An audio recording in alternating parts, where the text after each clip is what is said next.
جس کے پاداش میں اور جس کے کفارے میں عیسیٰ علیہ السلام کو پھانسی کے پھندے پہ چڑھنا پڑا. لیکن قرآن نے آ کے اعلان کیا قال ربکم، تمہارا رب کہتا ہے. نہ دیوبندی مولوی کی بات ہے نہ بریلوی مولوی کی بات ہے.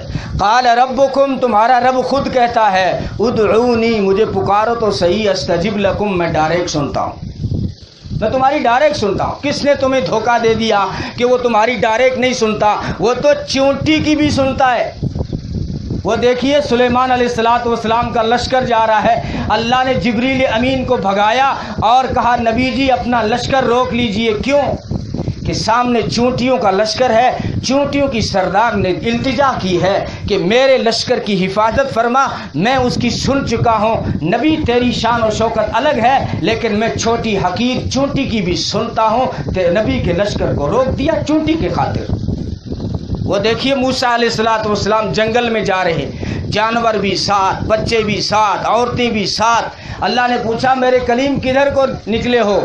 کہا کئی دن ہو گئے بارش نہیں ہو رہی. آج میں جانوروں کو، بچوں کو، عورتوں کو، بیماروں کو، بوڑھوں کو، سب کو جنگل لے جا کر بارش کی دعا مانگوں گا، شاید تجھے رحم آئے. اللہ نے فرمایا میرے کلیم جنگل میں جانے کی کوئی ضرورت نہیں ہے، تم واپس چلو.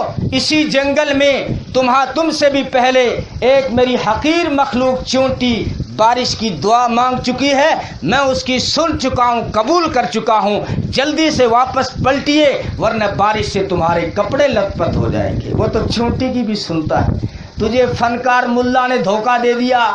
پہلے تو ہمیں بکرا دے، نذرانہ دے، ماتھا ٹیک، تاملور والے بابا کی پوجا کر، قاسم فقیر کے در پہ سوموار کو بکرا لگا، اور پھر سیلاؤ چلا جا، پھر ادھر چلا جا، پھر بابوں کو خوش کر، پھر تمہاری سنے گا. یہ دھوکہ دیا مولوی نے. لیکن قرآن کہتا ہے قال ربکم، تمہارا رب کہتا ہے ادعونی، مجھے پکارو تو صحیح.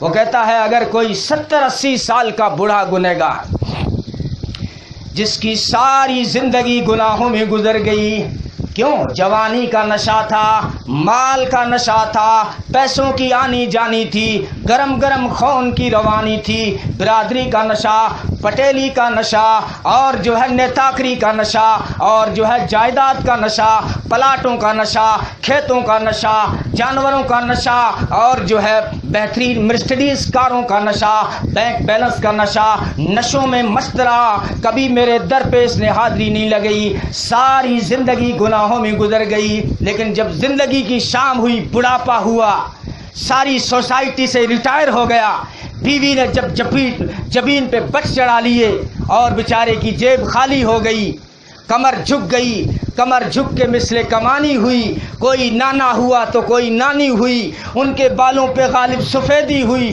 کوئی دادا ہوا تو کوئی دادی ہوئی.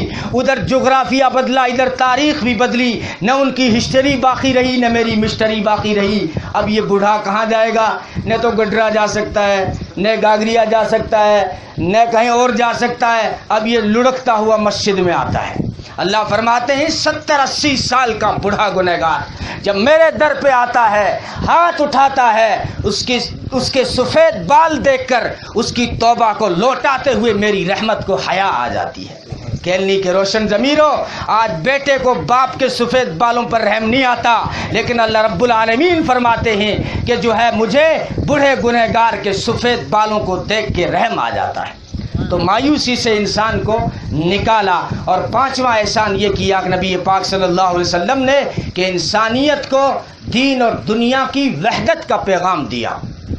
انسانوں نے دین اور دنیا کو تقسیم کر دیا تھا، الگ الگ کر دیا تھا. بالکل کلیسا میں دین تھا تو قصر شاہی میں دنیا تھی، گرجا میں دین تھا تو بازار اور منڈی میں دنیا تھی، گیان دھیان دین تھا تو دکان مکان دنیا تھی. اگر ایک سے رسم و راہ قاعدہ کرنی ہو تو دوسرے سے قطع تعلق ضروری تھا. لیکن نبی پاک صلی اللہ علیہ وسلم نے آ کر اعلان کیا اے انسانوں، تمہاری ساری زندگی عبادت ہے، ساری دھرتی مصلی ہے. تمہاری ساری زندگی عبادت ہے اور ساری دھرتی مصلی ہے. اس پہ حلال کماؤ تو وہ بھی عبادت ہے، اس پہ تجارت کرو وہ بھی عبادت ہے. ماں باپ کو مسکرا کے دیکھو، حج عمرے کا ثواب ہے. بیوی کو مسکرا کے دیکھو، صدقے کا ثواب ہے. بیمار کی عیادت کرو، یہ بھی عبادت ہے. اور سیاست کرو یہ بھی عبادت ہے، پنچایت کے فیصلے کرو یہ بھی عبادت ہے۔ ایک دن عشاء پڑھانے نہیں آئے، صحابہ کو بڑا تعجب ہوا، نصف رات گزرنے کو ہوئی، عبد الرحمن بن عوف نے عشاء کی نماز پڑھائی، فجر میں آئے، صحابہ نے عرض کیا اللہ کے رسول رات تو ہم انتظار کر کر کے تھک گئے، نصف رات ہونے کو آئی، پھر ہم نے جو عبد الرحمن نے ہمیں پڑھا دی، آپ کہاں چلے گئے تھے؟ فرمایا میں اس سے بھی اونچے کام میں لگا ہوا تھا۔ نماز سے اونچا کام اسلام میں کون سا آ گیا؟ محتم بشان عمل۔ فرمایا نماز پڑھانے اس لیے نہیں آیا کہ میں اس سے بھی اونچے کام میں لگا ہوا تھا۔ صحابہ نے عرض کیا اللہ کے رسول نماز سے اونچا عمل کون سا ہے؟ فرمایا دو قبیلوں میں جنگ چھڑ گئی تھی، ان کو ایک کر رہا تھا، صلح کر رہا تھا۔ میں اس لیے کہتا ہوں پنچایت کے فیصلے بھی دین ہے، سیاست بھی دین ہے، بیمار کی عیادت کرنے جاؤ وہ بھی دین ہے، بلکہ صرف دین نہیں 70,000 فرشتے صبح سے شام تک تمہارے لیے دعا کرتے رہیں گے اگر صبح کو تم کسی مریض کی عیادت کر لو تو۔ خود کہاں پہنچے؟ خود اس مریض کی عیادت کرنے پہنچے جو رحمت عالم صلی اللہ علیہ وسلم کے سر اقدس پر کچرا ڈالتی تھی۔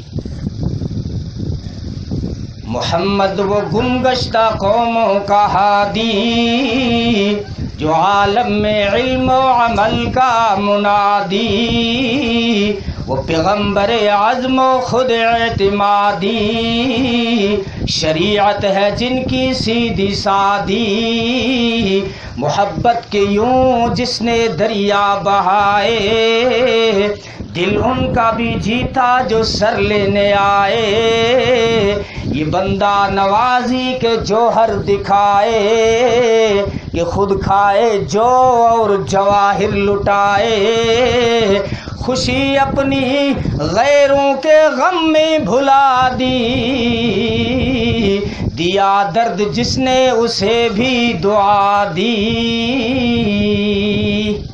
اور چھٹا احسان یہ ہے، آخری چھٹا احسان یہ ہے کہ انسانیت اپنی منزل سے بھٹک چکی تھی، چھوٹی چھوٹی چیزوں کو ہدف بنا کے ٹارگیٹ بنا کے انسان جی رہا تھا۔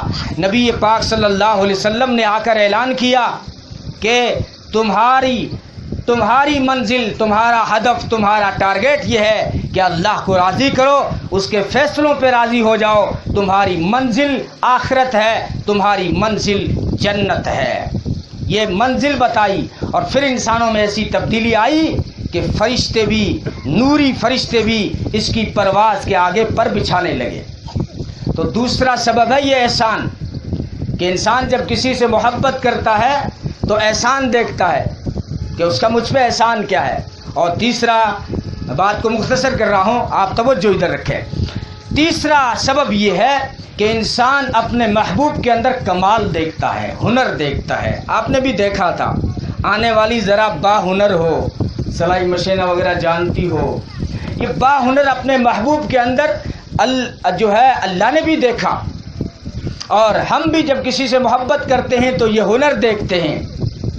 تو یہ کمال جو ہے، یہ کمال ہمارے نبی کے اندر بدرجہ اتمام موجود ہے۔